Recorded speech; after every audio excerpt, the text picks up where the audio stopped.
இந்த ஆண்டு தென்மேற்கு பருவமழை வழக்கத்தை விட குறைவாகவே பெய்திருக்கு. ஆகஸ்ட் 21 வரை இந்தியா பெற வேண்டிய சராசரி மழைப்பொழிவு 619 மில்லிமீட்டர். ஆனால் நமக்கு கிடைத்திருப்பது 537.6 மில்லிமீட்டர் மட்டும்தான். அதாவது மொத்தமாக பார்த்தா மழைப்பொழிவு 13% குறைவாக இருக்கு.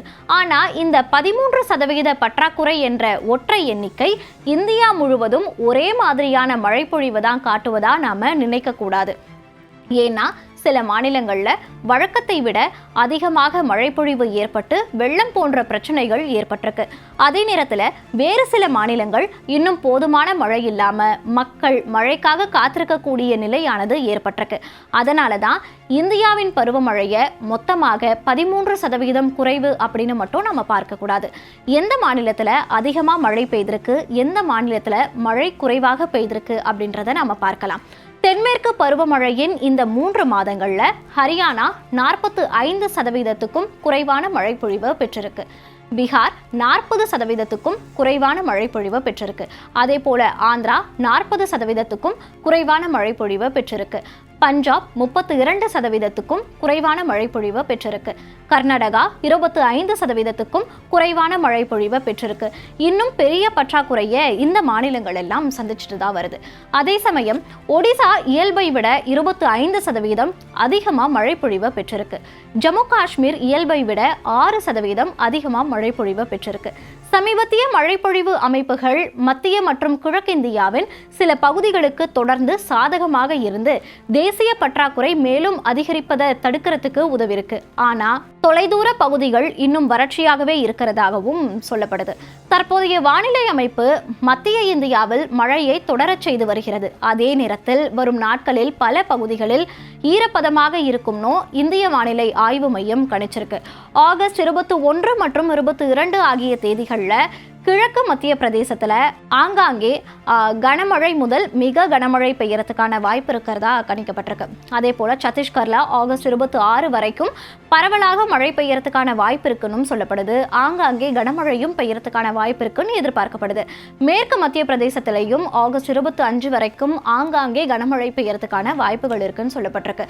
மேலும் கிழக்கே ஒடிசாவில் ஆகஸ்ட் 26 வரைக்கும் பரவலான மழை பெய்யறதுக்கான வாய்ப்புகள் இருக்குன்னு சொல்லப்பட்டிருக்கு. அதே போல ஆகஸ்ட் 21, 22 மற்றும் மீண்டும் ஆகஸ்ட் 24, 26 ஆகிய தேதிகள்ல எல்லாம் ஆங்காங்கே மழை பெய்யக்கூடும்னு எதிர்பார்க்கப்படுது. ஜார்க்கண்டை பொறுத்த வரைக்கும் ஆகஸ்ட் 22 முதல் 26 வரை பரவலாக மழை பெய்யறதுக்கான வாய்ப்பு இருக்குன்னு சொல்லப்படுது. அதே நேரத்தில் பீகார்ல ஆகஸ்ட் 22 முதல் 25 வரை ஆங்காங்கே கனமழை உட்பட மழை தீவிரமாக இருக்கும் அப்படின்னும் எதிர்பார்க்கப்படுது. வடகிழக்கு பகுதியும் தொடர்ந்து கணிசமான அளவு ஈரப்பதத்துடன் தான் இருந்துகிட்டு இருக்கு. ஆகஸ்ட் 27 வரைக்கும் அசாம் மற்றும் மேகாலயாவில் ஆங்காங்கே கனமழை பெய்யறதுக்கான வாய்ப்பு இருக்குன்னு இந்திய வானிலை ஆய்வு மையம் கணிச்சிருக்கு. அதே சமயம் அருணாச்சல பிரதேசத்தில் ஆகஸ்ட் 21 அன்று மீண்டும் ஆகஸ்ட் 23 மற்றும் 27 வரையில கனமழை பெய்யக்கூடும்னு கணிக்கப்பட்டிருக்கு.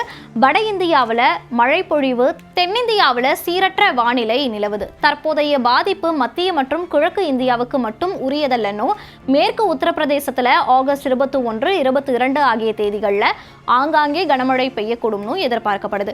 அதே சமயம் கிழக்கு உத்தரப்பிரதேசத்துல ஆகஸ்ட் 22 முதல் 25 வரை பரவலாக மழை பெய்யக்கூடும்னு கணிக்கப்பட்டிருக்கு. மேலும் ஆகஸ்ட் 22, 23 ஆகிய தேதிகள்ல ஆங்காங்கே கனமழை பெய்யும்னு கணிக்கப்பட்டிருக்கு.